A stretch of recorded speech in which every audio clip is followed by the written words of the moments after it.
The sun hung low over the New Mexico horizon, casting long golden shadows across the town of San Pedro. It was the kind of town that seemed to sit outside of time. Dry winds whispered through creaky wooden homes. Horses stamped dust into the earth, and rumors traveled faster than telegrams. On the edge of town, nestled between rolling hills and the wild unknown of the Apache wilderness, people lived quietly but carefully. That was until the girl appeared. She was first spotted at the edge of the marketplace one early evening, wrapped in a faded red shawl, with long black hair braided tightly down her back. She moved silently through the crowd. No one knew where she had come from. Some said she was the last daughter of an Apache band driven from the land a decade earlier. Others whispered she was a ghost. What made people talk wasn't just her sudden appearance, but what happened afterward. A local merchant, Javier Morales, claimed the girl had stolen from him, though no one saw it happen. The next morning, his store was empty, shelves wiped clean, the door left swinging open in the wind. Morales was never found. That was a month ago. Since then, 3 more people had vanished, all of whom claimed to have seen or followed the girl. Townsfolk started avoiding the northern trails. The girl became a name passed in whispers, Losa, meaning whisper wind in Apache. No one spoke her name after dark. But not everyone believed the stories. I'm telling you, it's just a scared kid. Maybe she's hiding out there, maybe not. But people don't vanish into thin air, said Sheriff Eli Mercer, tipping his hat back as he leaned against the saloon post. He was a man of facts, not folklore. Tall, with graying temples and a voice like gravel. He'd served in the Union Army before settling in San Pedro. One evening, as the summer air turned cool and the sun dipped behind the hills, a group of 5 men gathered at the edge of town. Sheriff Mercer had organized a search party. With him were Deputy Luis Ortega, an ex-scout named Will Foster, a local blacksmith named Thomas Reeve, and a rancher's son, young Matthew Pike. We ride at dawn, Mercer said, North Trail. Into the hills. We find the girl. We find answers. No one questioned him. But behind their confident eyes was a flicker of doubt. Of the tales whispered over firelight and in hushed tones outside the church. Still, they saddled their horses and packed enough supplies for a week in the wild, as they rode out the next morning. The townsfolk gathered in silence. Mothers held children close, old men removed their hats, and even Father Ramirez offered a quiet blessing from the chapel steps. The group disappeared into the rolling hills. The rising sun behind them, casting long shadows across the path they took. None looked back. 3 days passed, then 5, then 10. No word came. Finally, a search party of townsmen rode out. They found the men's camp abandoned, coals still cold, packs torn open, and tracks that led deeper into the forest and vanished without a trace. Not a single body, not a single clue. The only thing left behind was a red strand of thread, caught on the branch of a juniper tree, fluttering in the wind like a whisper. And so, the town waited. The wilderness remained silent. The girl was never seen again, or so they thought. The town of San Pedro mourned quietly. No funerals were held, there were no bodies to bury.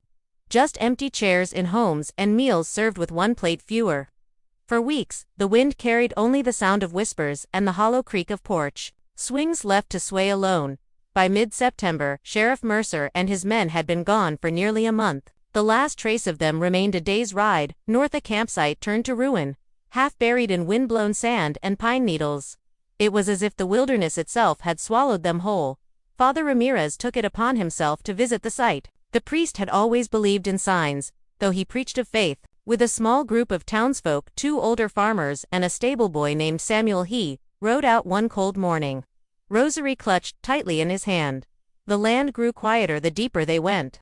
The usual sounds of the forest, chirping birds, rustling leaves, seemed to fade. Even the horses stepped softer, as if they too sensed something amiss. They found the campsite easily. No snow had fallen yet, and the trail hadn't been disturbed by animals. Everything was as the previous search party had left it, bedrolls scattered, a few charred logs in the fire pit, and that crimson thread still fluttering from the juniper's low branch. But there was something new this time, just beyond the tree line. Samuel spotted it first, a shape, half buried in the underbrush. The group approached cautiously.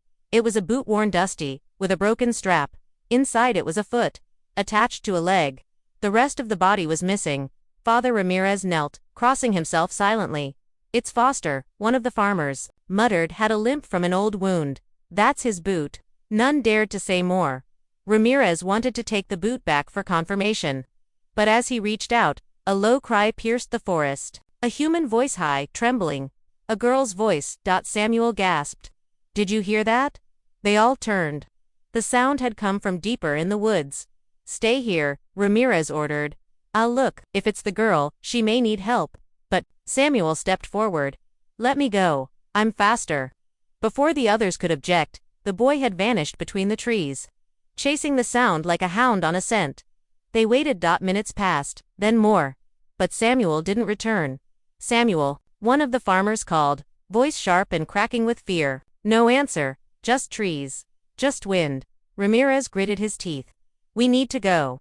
Now. They mounted quickly, fear rising in their throats like bile.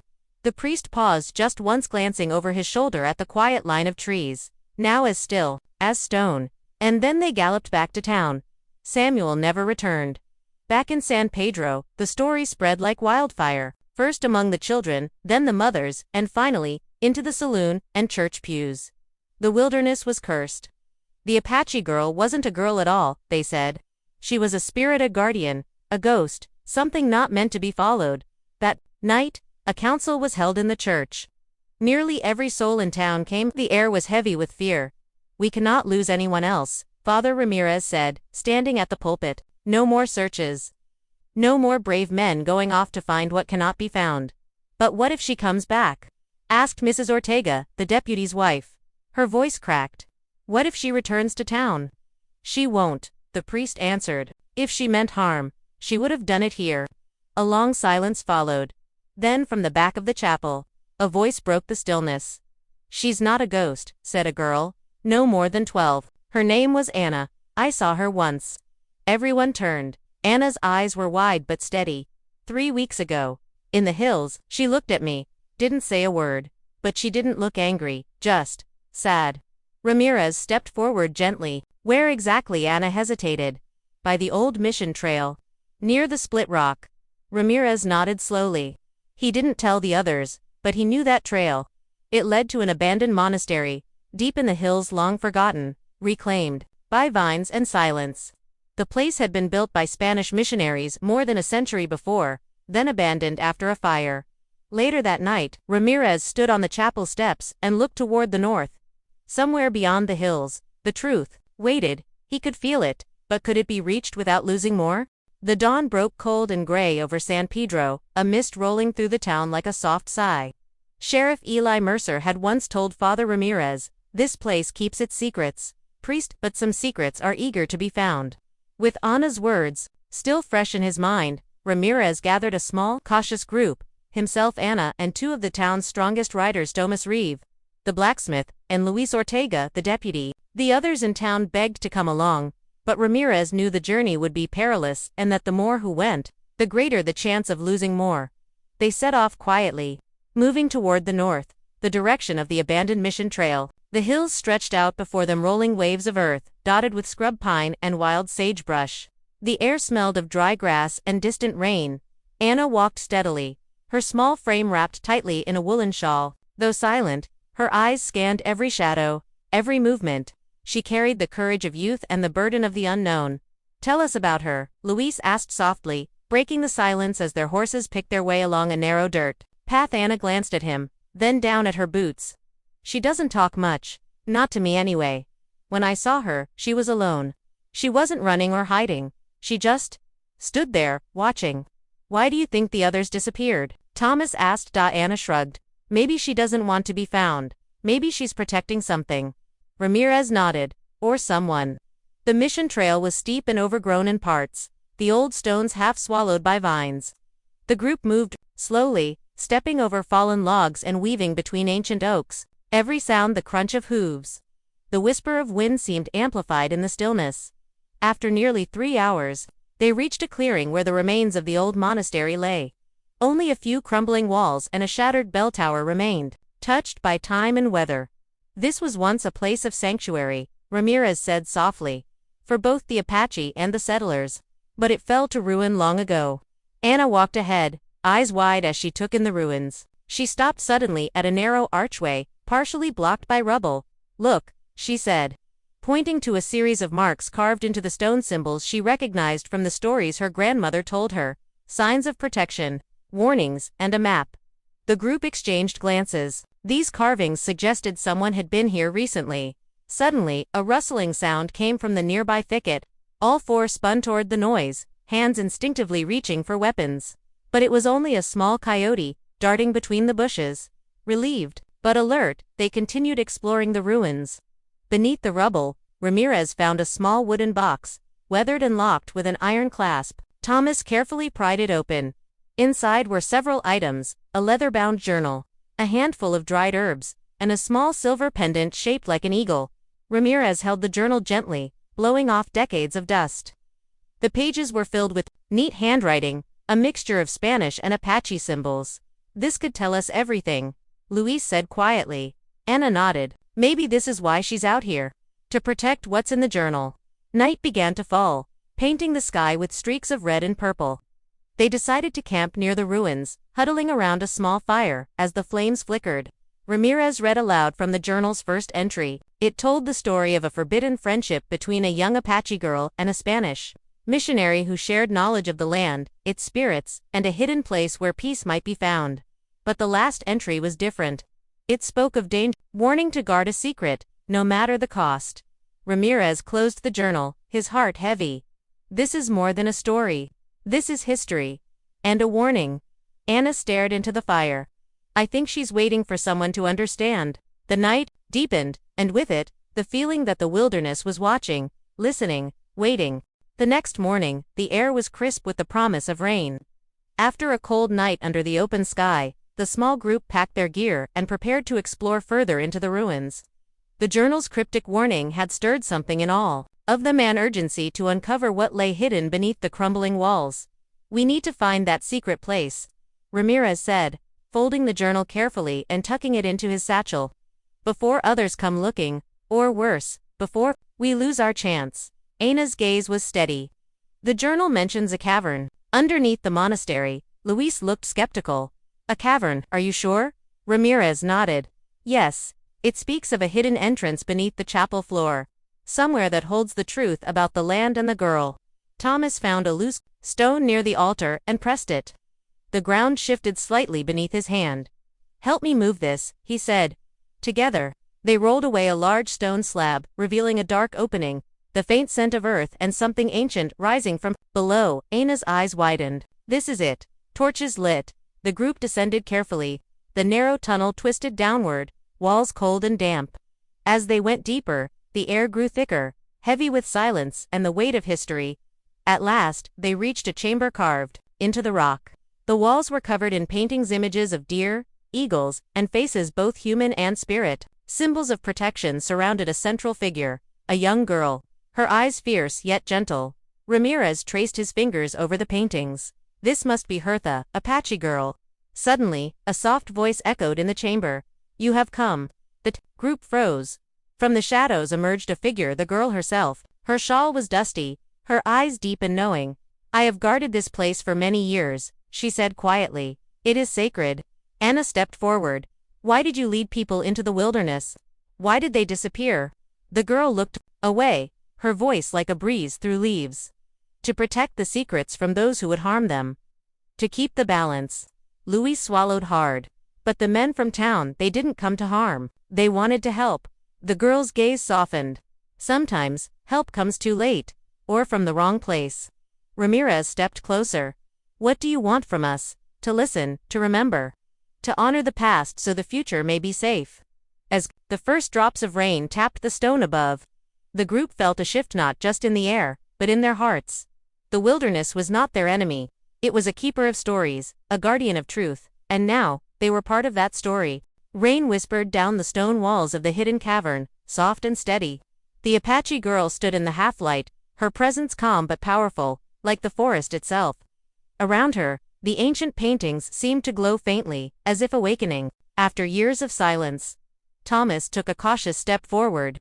"What is this place, really?" The girl met his eyes. "It is a sanctuary, a bridge between two peoples. Long ago, this land belonged to all who respected it. But when that peace was broken, the guardians hid its truth, buried it under stone and silence. Luis frowned. Guardians, like you. She nodded once. Chosen not by birth but by spirit. I was not the first. Anna stood quietly, listening. The people who disappeared, Sheriff Mercer, the others, they never came back.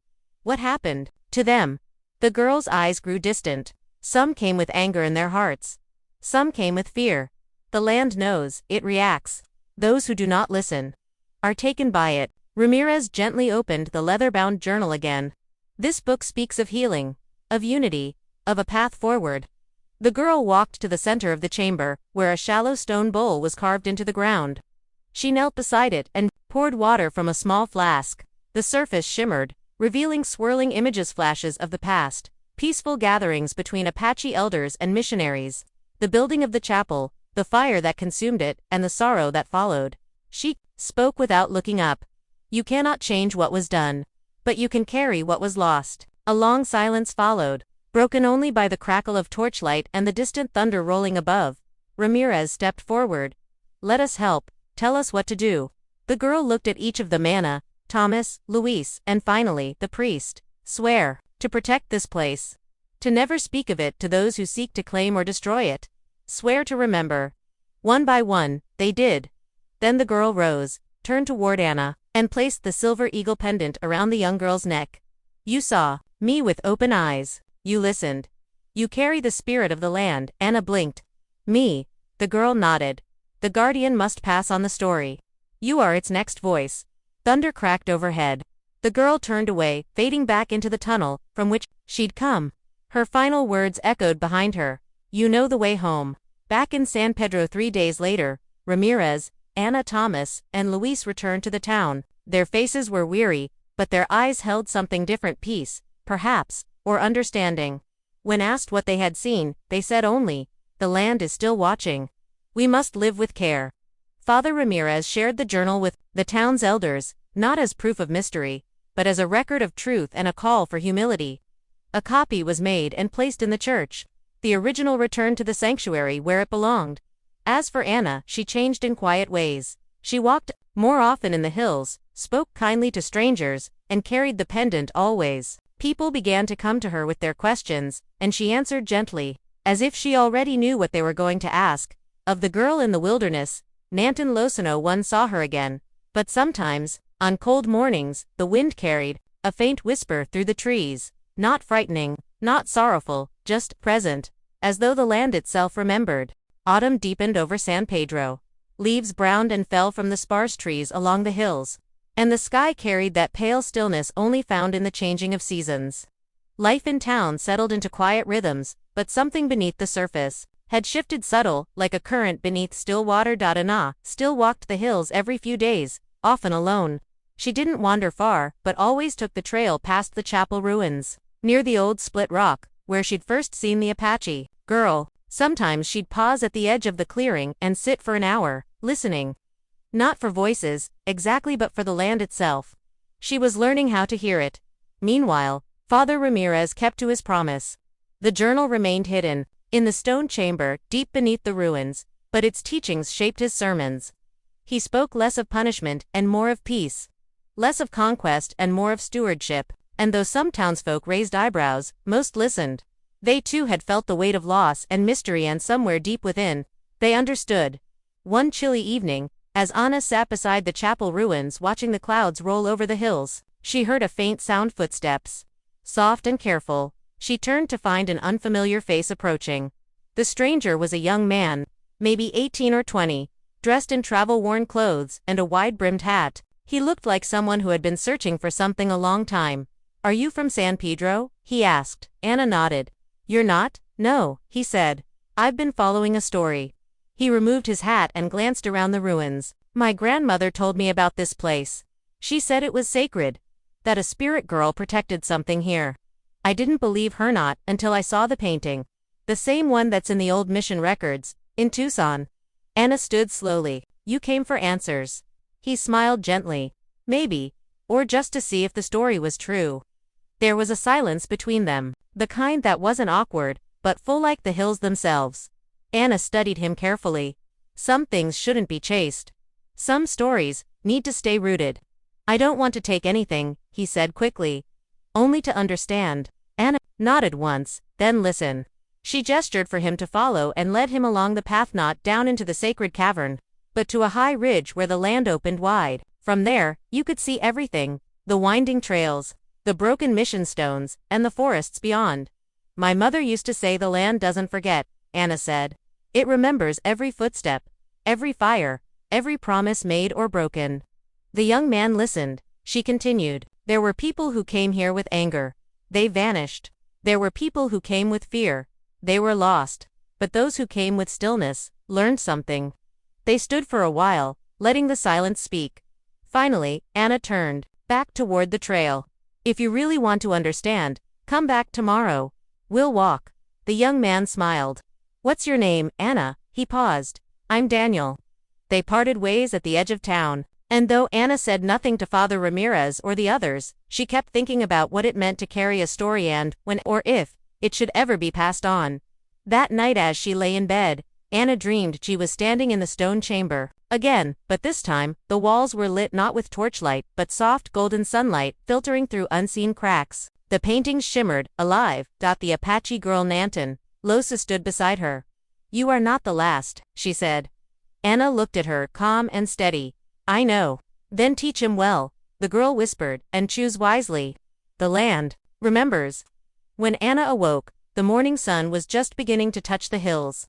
And for the first time in many weeks, she felt something she hadn't felt since the day the riders disappeared into the wild. Hope. Morning light spilled over the hills like a gentle tide, warming the edge of San Pedro and casting long shadows across the path that led to the wilderness.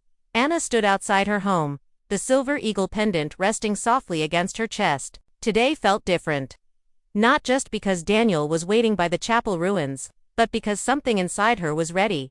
She met him there just as the light reached the broken stones.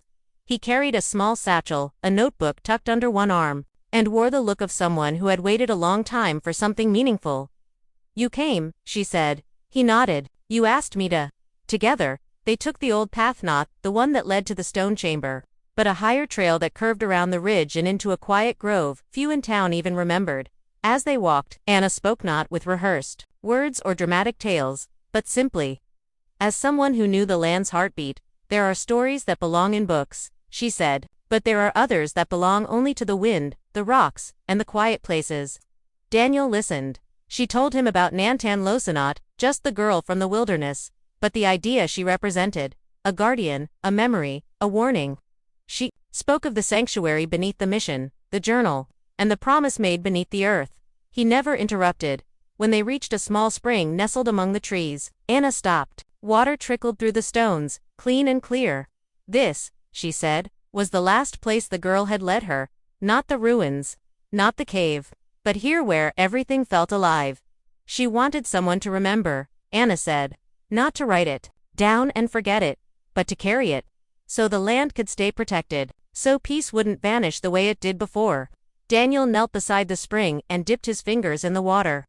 And if I tell others, Anna looked at him carefully, then you didn't really listen. He looked down, thoughtful. I won't write this, not in the way I planned, but I'll remember. Anna smiled faintly. Then the land will too. Back in town as weeks passed, Daniel remained in San Pedro. He didn't speak much of his journey. He helped the blacksmith, learned from the farmers, and sat in Father Ramirez's church on quiet mornings. Occasionally, people asked who he was. He simply answered, just someone learning.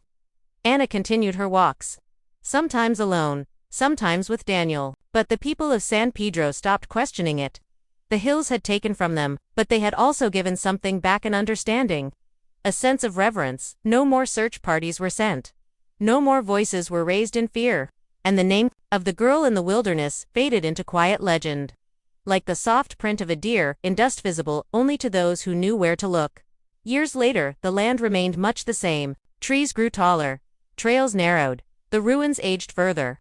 And yet, a quiet peace settled over San Pedro like a blanket of dusk. Anna became a teacher not in a schoolhouse, but in the way she lived. Children came to her with questions about the hills, about nature, about respect. She never told them everything, but what she did say stayed with them, like seeds. Daniel eventually left San Pedro, but not without leaving something behind. A carefully bound book of drawings, not words among of the hills, the chapel ruins, the animals, and a girl in a red shawl. He left it in the chapel with a note. Some stories are best seen, not told.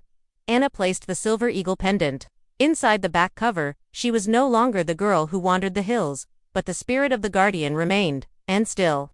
On some evenings, when the wind moves just right and the sky turns a color no painter can name, the people of San Pedro pause. They listen not with their ears, but with something older.